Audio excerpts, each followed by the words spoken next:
Good evening, hockey fans from around the Nicola Valley. Welcome to the show where you can stay up to date on everything Merritt Centennials Talking Sense.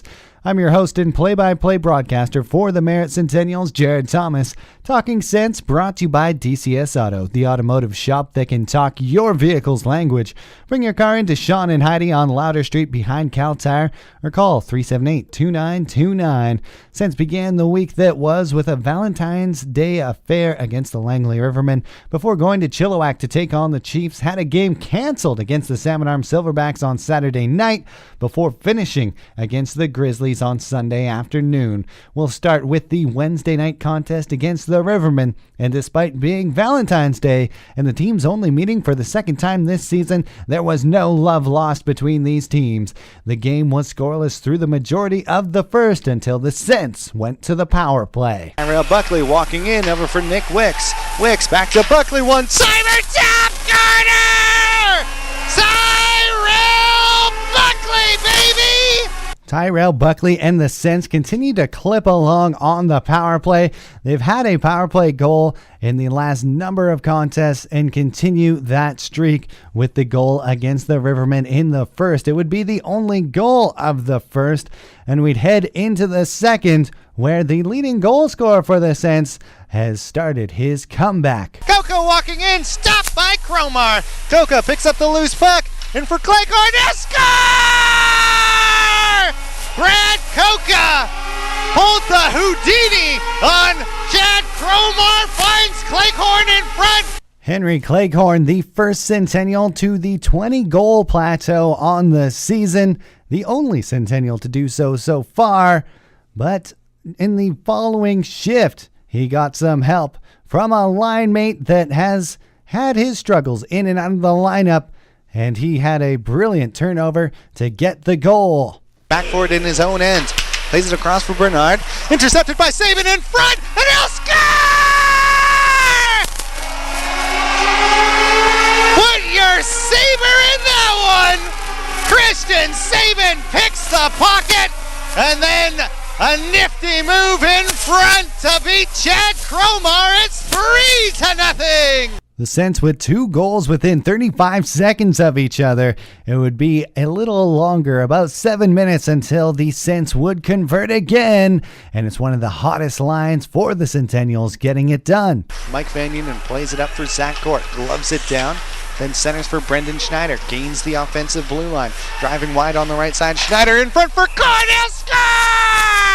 This line is red hot, and you can feel the love they have for each other. Zach Court! The line of Court, Schneider, and Risto has been red hot. In this game alone, they combined for 5 points on the night. That would wrap up scoring in the second period. That would wrap up scoring for the Sens in the game. They don't add one in the third. Rivermen get one back, and then it became a bit of a bloodbath as the Rivermen, the second most penalized team in the league, and they kind of showed why. No full-on fights broke out, but a number of pushing and shoving battles after the scrum, tripping, slashing, roughing, you name it, it happened. And by the end of the game, the Sens were just glad to get off the ice. Once again, it was Brendan Schneider earning himself an Energy Player of the Game with 2 assists. Henry Claycorn, your first star on the night with his goal, his first in about 8 games to break his cold snap he was going through. Hadn't scored a goal since that trip to Wenatchee. So the Sens starting to feel good. Austin Roden with the win. They string 2 together, looking for 3 against the Chilliwack Chiefs. We'll have that breakdown for you when we return to Talking Sense on Q101. It's brought to you by DCS Auto. Welcome back to Talking Sense. You can stay up to date on everything Merritt Centennials. I'm your host and play-by-play broadcaster, Jared Thomas. Talking Sense brought to you by DCS Auto, the shop that can talk your vehicle's language. Bring it in to Sean and Heidi on Louder Street behind Cal Tire, or give them a call, 378-2929. In segment 1, we recapped the Valentine's Day matchup against the Langley Rivermen. In segment 2, we'll get into the Friday night affair against the Chilliwack Chiefs. Sens coming in, winning 2 straight, looking for their third. and it didn't look pretty to start the game. Draw back to their own D-men. That's Uchuk. Blaisdell into the zone, blazing past his man, shot on, he'll score! Blaisdell with a one-handed backhand off the rush. Not even 10 seconds into the game, the Chiefs on the scoreboard. Austin Roden, making his 4th straight start, had done so well. Against the Clippers, he allowed 3 goals in a losing effort, but against the Cowichan Valley Capitals, got the shutout. Against the Rivermen, had his shutout bid broken late. And in this game, 10 seconds in, he allows a goal. You're thinking to yourself, oh boy, it's going to be a long night. But the Sens and Roden rebounded from there, didn't allow another goal through the first, and in the second, they came to play once again on the power play. Buckley over for Risto, back over for Wicks. It's Risto, water bottles it! Nick Wicks on the power play with the slick wrister, top corner, goal side. Chiefs scored 9 seconds into the first period of play, and in the second, Sens returned the favor, scoring in the first minute on the power play.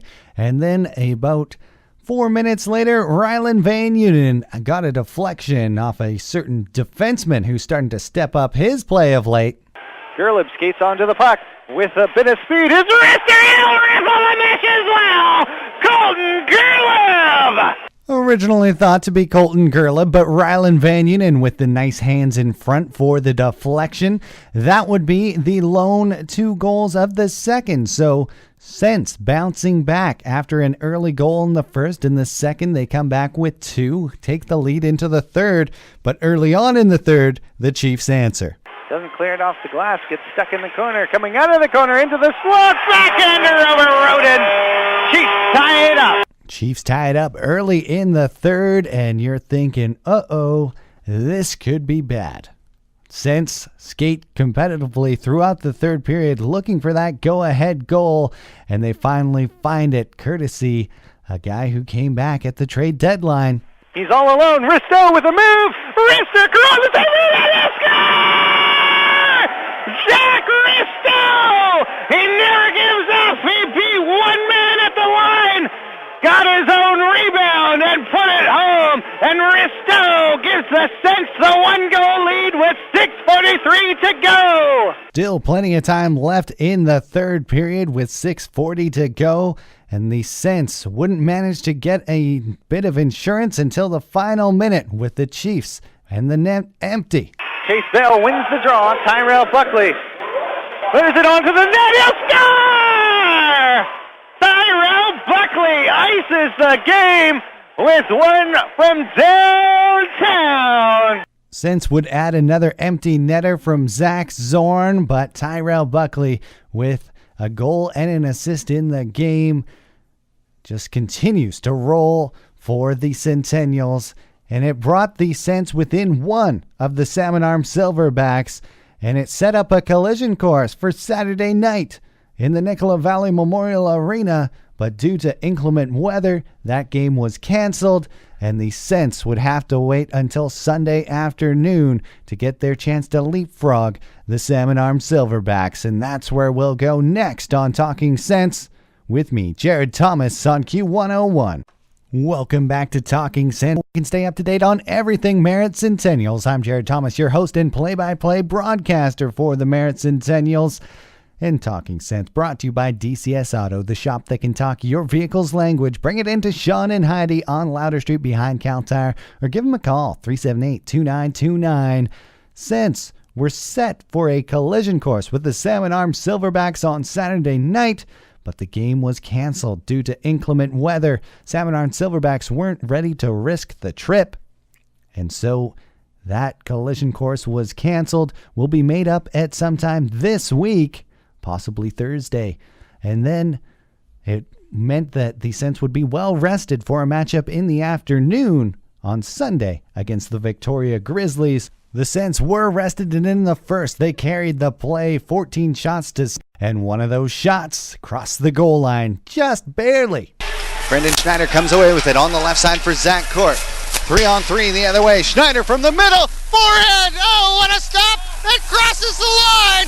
It's a goal. Brendan Schneider must have rubbed off some of his tenacity on the puck because it had enough to beat Chapman over the glove. He got a big piece of it, but not enough. Schneider with the lone goal of the first period, and it set up a second where it was the big score for the Grizzlies, bringing Victoria level once again.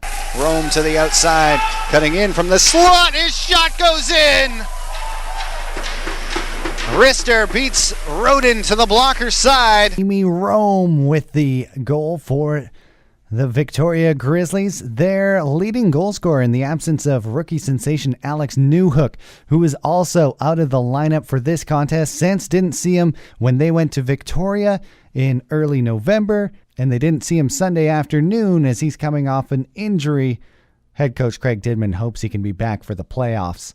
But Rome picking up the slack in the absence of Newhook. He's fresh off a player of the week as well, but that didn't stop the Sens from coming back in the game. Wicks looking back door, back for Buckley. Quick shot on. It's deflected by Berger and in. Cyril Buckley, baby. The captain of the Merritt Centennials is going to get credit for this one. The Sens restore their 1-goal lead and take it into the third period. But in the third, it was the Victoria Grizzlies tying it up with 8 minutes to go on a power play of their own. The Grizzlies came in with the top-ranked power play in the league at 22.3%, and it was TJ Friedman who got the goal. Into the middle for another. And a quick shot by Friedman, and the Grizzlies tie things up. Nother showed some patience in the slot, faked the shot, and then played off to Friedman, who wired a one-timer past Roden to tie things up at 2s. Sens couldn't get the equalizer when then they went into the first OT. Zach Court with a glorious opportunity. Up at the left point, Berkopek still has the puck to the middle. Berkopek for Court. Oh, it's off the post! The best chance in overtime, in the first overtime anyways, the best chance in the second overtime went to the Grizzlies, but Roden had the answer. Berger trying to cut to the net. Berkopek marking him all the way. Berger cutting into the middle. Sens lose their mark. Berger, oh, what a save by Roden! Roden, the last line of defense. Berger in, foot loose and fancy free after he left Wicks and Zorn behind. And Roden gloves one down in OT to keep it tied at 2. That would be how it would end, a 2-all tie for the Sens on Sunday afternoon. Plenty of action coming your way in the next week. Tuesday night against the Trail Smoke Eaters. Thursday night, the makeup game against the Salmon Arm Silverbacks. And then Friday night against the West Kelowna Warriors, Ty Pozzabon night. Gonna honor Ty Pozzabon. All proceeds from the third jersey sales, which they will be wearing against the Warriors, are going to go to mental health and the Ty Pozzabon Foundation. And then on Saturday night, the season wraps up with an away game against the Langley Rivermen. The final week of the season, playoffs are on the horizon. Saints still don't know who they're going to play in the first round. It could be Penticton, it could be Vernon, it could be Wenatchee. Whatever comes, you know the Saints are going to be ready, unbeaten in 4 as they head into the final week of the season. This has been Talking Saints, brought to you by DCS Auto on Q101. Until next time, I'm Jared Thomas. See ya, love ya, bye.